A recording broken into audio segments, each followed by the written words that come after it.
A strange app predicts accidents until it starts predicting my death. I came home later than usual that night. The storm had followed me all the way back, and by the time I closed the door of my apartment behind me, the wind was howling like an angry choir outside.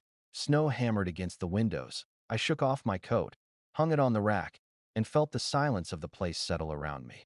My apartment isn't much, a narrow hallway that opens into a living room with a sagging couch, a coffee table I bought secondhand, and a small kitchen that always smells faintly of burnt toast no matter how much I clean it. The radiator clinked and hissed, fighting the cold. I dropped my bag on the floor and pulled out my phone, battery at 4%. I frowned. I'd forgotten my charger at work. I sighed. Resigned. No music tonight. No mindless scrolling before bed. Just me, the storm, and the creeping quiet of midnight. I tossed the phone onto the couch and went to the kitchen. I boiled water for tea. Leaning against the counter while the kettle hissed, my eyes drifted to the window. Snow blurred the world outside into a white smear, broken only by the shadows of bare tree branches clawing at the glass. The kettle whistled. I poured the water, dropped in a tea bag, and carried the mug to the couch. My phone screen had lit up. That was strange. I hadn't touched it. I sat down and picked it up. A new app sat on the home screen, a black square with a red hourglass symbol in the center. I didn't remember downloading it. The phone vibrated in my hand. The screen flashed with a notification. Car accident on Main and 5th, 2 injured. I frowned. I almost swiped it away, but something about the wording caught me. I opened my news app. A breaking story had just gone up, an accident on Main and 5th a few minutes ago. I leaned back, unsettled. It could have been a coincidence, a push notification from some news aggregator, but the icon didn't match anything I'd seen before. Another vibration. Fallen tree on Maple Street. No injuries. I hesitated, then opened a browser, searching. Sure enough, a local alert had just been posted. Maple Street blocked by a fallen tree. I set the phone down slowly. My tea had gone lukewarm. Maybe it was some new emergency alert app I'd installed and forgotten, but I couldn't shake the feeling that the black square with the red hourglass was watching me, somehow. I decided to ignore it. I clicked off the screen, pulled a blanket over myself, and sipped my tea. The storm roared. The radiator popped. My eyelids grew heavy. Creak. I froze. The sound came from the hallway. I listened hard, my heart thudding. Maybe it was just the building settling in the cold. The phone vibrated again. Gas leak reported, apartment building, Elm Street, minor evacuation. Elm Street, that was 2 blocks away. I stood and walked to the window, looking down at the street below. Sure enough, a couple of fire trucks idled near the corner, red lights cutting through the snow. I stepped back, suddenly uneasy in my own skin. The app wasn't wrong. It was tracking accidents, but how? Another vibration. Electrical fire, 12th Avenue, contained. I muttered aloud, "What the hell is this?" The screen dimmed, then flickered. For a moment, the reflection of my face stared back from the black glass. Then words appeared again. Battery, 2%, charging recommended. I swallowed. The app had never spoken about me before. I didn't like that. I set the phone on the table and retreated to the kitchen, trying to distract myself by washing the mug. The faucet dripped. My hands trembled slightly. When I returned, the screen was glowing again, another notification. Slip and fall, male, age 40s, minor injury. I frowned. It didn't say where. I scrolled. There were no details, just that, a vague prediction. And then, as if the phone were listening to my confusion, another vibration followed. Slip and fall, male, age 30s, major injury, midnight. I froze, my mouth went dry. I was a male, in my 30s, alone, and it was midnight. The phone dimmed again. A faint reflection of my wide eyes stared back at me. The radiator hissed louder. Like a whisper I couldn't understand. The storm outside rattled the windows. My apartment felt smaller, tighter, as though the walls were leaning in. I whispered, "This isn't funny." But the phone buzzed again. Male, age 30s, fatal accident, location, current. I dropped it. The phone hit the carpet with a soft thud. My chest heaved. I stared at the black square, the red hourglass pulsing faintly like a heartbeat. The storm screamed outside. Somewhere in the building, footsteps echoed. Not mine, slow, deliberate, coming down the hallway. I backed toward the kitchen, my pulse racing. Another buzz. Fatality confirmed, 0:15. I glanced at the wall clock, 0:13. 2 minutes. I didn't know what to do, call someone. My phone would die before I finished dialing, run outside, into the storm, half dressed. I pressed my back against the counter, eyes darting to the dark hallway. The footsteps stopped, silence. The phone buzzed again, weak this time, the screen dim from low power. Fatality, impact. I looked around wildly. Impact? From what? There was nothing here, just my kitchen, my couch, the storm outside. Then I realized, the windows, the glass was rattling violently from the wind. One particularly large tree leaned dangerously close, its branches heavy with snow, scraping the side of the building. I felt the dread sink into me. If that tree broke, it could smash through, directly where I was standing. I lunged toward the living room. Tripping on the blanket, my foot slid on the hardwood, my arms flailed. Thud. I hit the floor hard, pain shot through my side. My head smacked against the edge of the coffee table, my vision blurred. The phone slipped off the couch and landed beside me. The screen lit up one final time. Fatality confirmed, 0:15, cause, head trauma. The battery died, the screen went black. I lay there, gasping, the storm raging outside. My blood roared in my ears. The radiator hissed and popped. My eyes fluttered. And then, silence. When I woke, it was still dark, my head throbbed. But I was alive. The tree had not fallen. The window was intact. I sat up slowly, my breath fogging the cold air. The phone was dead beside me. I didn't move it. I didn't want to. Maybe it had been wrong. Maybe I had survived. Or maybe it was only delayed. Because as I stood, unsteady, I heard a faint creak in the hallway. And then, footsteps. A GPS led me to a road that shouldn't exist. I had been driving for hours, the dark stretch of countryside pressing in on either side of me. The road was empty, save for my headlights carving two thin tunnels into the blackness. I had left the interstate behind earlier that evening, trading the predictable hum of traffic for the silent isolation of backroads. It was supposed to be a shortcut, at least according to the GPS glowing faintly on the dashboard. I trusted it, because that's what we do now. We don't carry folded maps or ask for directions. We just follow the voice. But as the night wore on, unease started to grow in me. The gas gauge hovered just above empty. I told myself I could make it to the next town, but the numbers on the screen seemed less like guidance and more like a dare. The countryside here was foreign to me. Black silhouettes of trees arched overhead, blotting out the moon. A damp mist hung low across the asphalt, swirling in the beams of my headlights. Every so often I'd pass a weathered farmhouse set back from the road, a single porch light glowing faintly, like the last embers of a fire. I didn't stop. I didn't even slow down. Something about them felt abandoned, though the light still burned. The GPS chimed softly. Turn right in 200 feet. I squinted. There was no road, just a gravel shoulder disappearing into brush. I slowed anyway, rolling the car almost to a stop, the tires crunching faintly. Sure enough, hidden beneath the overgrowth, a narrow lane veered off the main stretch. The screen insisted it was the way forward. The voice was calm, certain. Against my better judgment, I turned. The lane was little more than a dirt path, rutted and uneven.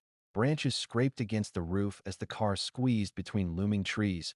I leaned forward, gripping the wheel tighter, the GPS arrow reassuring me I was still en route. Minutes passed. The woods grew thicker. The signal bars on my phone dropped. First to one, then to none.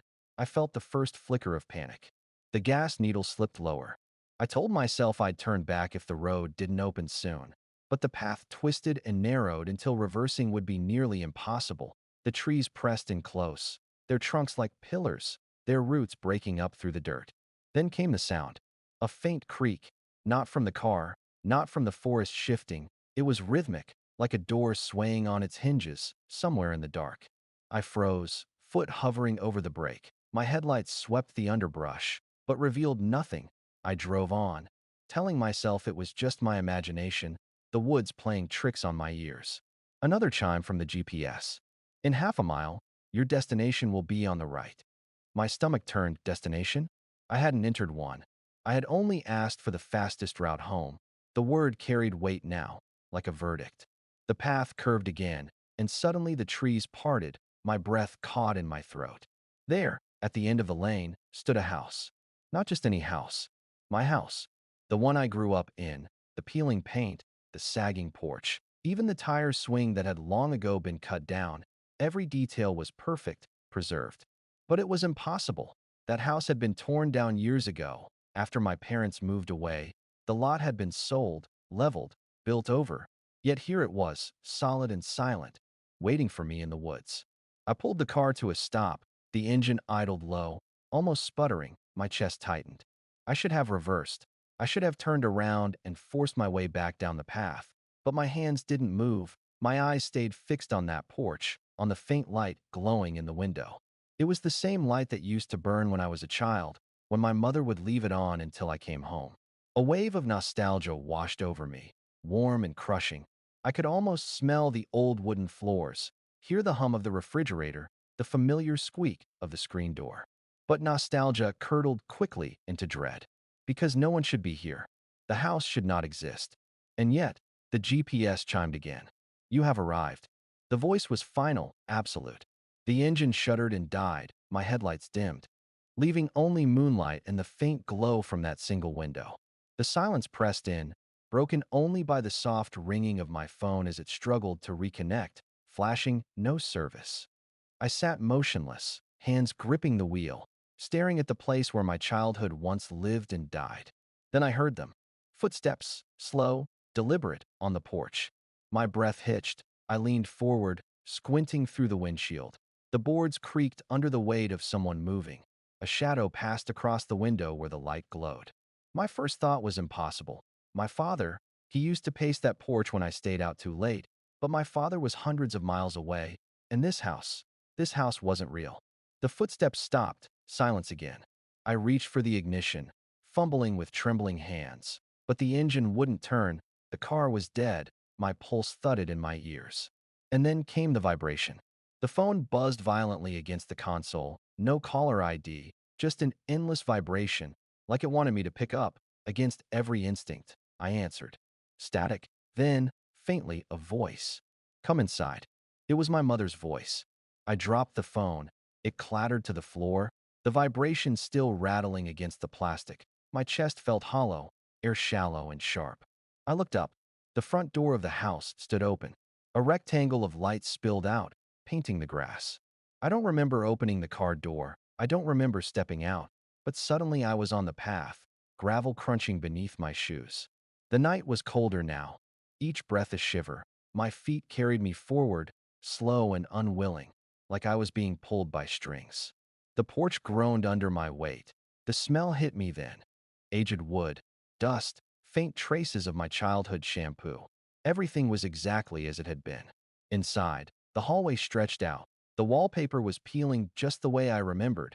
Family photos hung crooked on the walls. One in particular stopped me. A framed picture of me, age 6, missing a front tooth, grinning proudly. Except the eyes in the photo were wrong. Too dark, too deep, staring back at me with knowing. Behind me, the door slammed shut. I jumped, heart in my throat. The sound echoed through the house like a gunshot. And then I heard them again. Footsteps, from the kitchen, from the stairs, from every direction at once. The floorboards whispered with weight, though no one appeared. Shadows stretched long along the walls, bending, twisting. I stumbled backward, my hand brushing against the doorknob, but it wouldn't turn, cold metal, locked. The footsteps grew louder, faster, surrounding me. And then, from the top of the stairs, a voice. My own voice. Welcome home. I froze. The figure at the landing was me. Or something wearing me. Taller, older, its smile too wide, its eyes gleaming with the same darkness from the photo. I couldn't move, couldn't breathe. It stepped forward. Each creak of the stair matched the pounding in my chest. I squeezed my eyes shut. When I opened them again, I was back in the car. The engine idled softly, the GPS screen blank. The road stretched ahead, empty and dark. No house, no porch light, just woods. My hands trembled against the wheel. The gas gauge hovered, near empty. For a long time, I just sat there, headlights shining uselessly into the trees. Finally, I put the car in gear. I drove until the forest thinned, until the bars returned to my phone, until the faint glow of a gas station lit the horizon. I didn't look back. But sometimes, late at night, when the GPS chimes softly in the quiet of my car, I swear I hear it again. That voice. You have arrived. The mirrors in the farmhouse reflected everything, except me. I arrived at the farmhouse just before nightfall, the kind of dusk that drains color from everything. My aunt and uncle had left earlier that afternoon, leaving me with a list of chores and a promise that the place was simple to keep. Feed the dog, check the chickens, make sure the generator doesn't sputter out. That was it. The house itself stood low and long against the fields, its wood siding faded gray, its windows framed by dark shutters that never seemed to open. Inside, it smelled faintly of cedar and dust. I had been there many times, but never alone. By the time I set my bag in the guest room, the sky had already bruised into deep purple. The light bulbs hummed faintly as the generator kicked in, its steady drone pressing against the walls like a heartbeat. I told myself it was fine, that I could manage one night in a quiet country house. Dinner was simple, leftovers from the fridge, reheated and eaten standing at the counter. I didn't even bother with the radio. I wanted silence. But I quickly learned silence in a rural house isn't still. Boards shift, pipes click. Somewhere in the distance, a dog barked once, then stopped. I noticed the mirrors after that. The farmhouse had more of them than I remembered. A small one above the sink, a long one near the entryway, another leaning casually against the hallway wall as if it had been set there in passing. They were all ordinary enough. Wooden frames, some tarnished with age. But when I walked by them, I felt lighter somehow, as if they weren't returning me at all. I tested one by the kitchen door. I waved my hand. The lamp on the counter glowed warmly in the glass. The table reflected with its checked cloth, the counter with its plates stacked high. But not me. I wasn't there. At first, I blamed the low-watt bulb, the angle of light, the fog on the surface. I leaned closer. Still nothing. Just the kitchen without me in it. I stepped back quickly, bumping into the counter. The hum of the generator suddenly seemed louder, like it was straining. My throat felt dry. I moved to the hallway mirror. Same thing. The furniture was there, crisp and exact, but the space where I should have been was an empty patch. That was when suspicion took hold. I tried to steady myself. You're tired, I muttered. It's just tricks of the light. The farmhouse creaked. I turned sharply, half expecting someone behind me. Nothing, just the still hallway stretching to the front door. The air felt cooler now, prickling against my arms. I checked a third mirror. Same result, the lamp, the table, the wallpaper. Everything but me. My stomach tightened. I suddenly wanted to call someone, anyone, but I had no signal. My phone just buzzed a dead vibration in my palm. I made myself walk the house, mirror to mirror, testing each one. The bathroom mirror, the closet door mirror, even the small decorative one in the stairwell. Not a single one held my reflection. And then, in the guest room, I found something worse. The mirror leaned against the far wall, half covered by an old quilt. I pulled the cloth away, heart hammering in my chest. At first it was the same. Room, lamp, bed. No me. I exhaled shakily. Then I noticed it. A figure. Not me. Not anyone I knew. Just a faint silhouette standing directly behind where I stood in the room. Its outline blurred, like steam rising. I spun around so fast the quilt slipped from my hands and fell. Nothing was there. The room was empty except for the slow tick of the clock. I turned back. The figure was closer in the glass. My chest went tight. I stumbled backward, knocking into the bed frame. My knees hit the edge, and I steadied myself with shaking hands. The generator flickered then, plunging the room into a stutter of dark and light. Tick, tick, the clock went on. I couldn't bring myself to step closer to the mirror. I backed out instead, keeping my eyes fixed on the shifting blur behind me. As I left the room, I heard it, soft, deliberate footsteps echoing faintly, not in the hall, but inside the glass. I ran to the kitchen, slammed the drawer shut after pulling a flashlight, and stood shaking in the middle of the floor.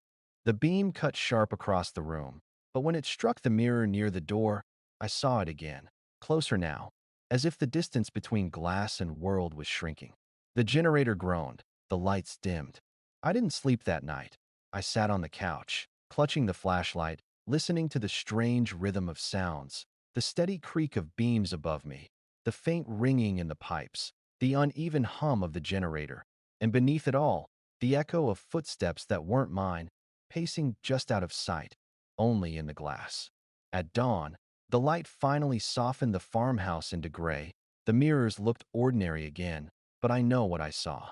And when my aunt and uncle returned, smiling, casual, thanking me for watching the place, I couldn't bring myself to ask them why every mirror in that farmhouse shows everything but the people inside it.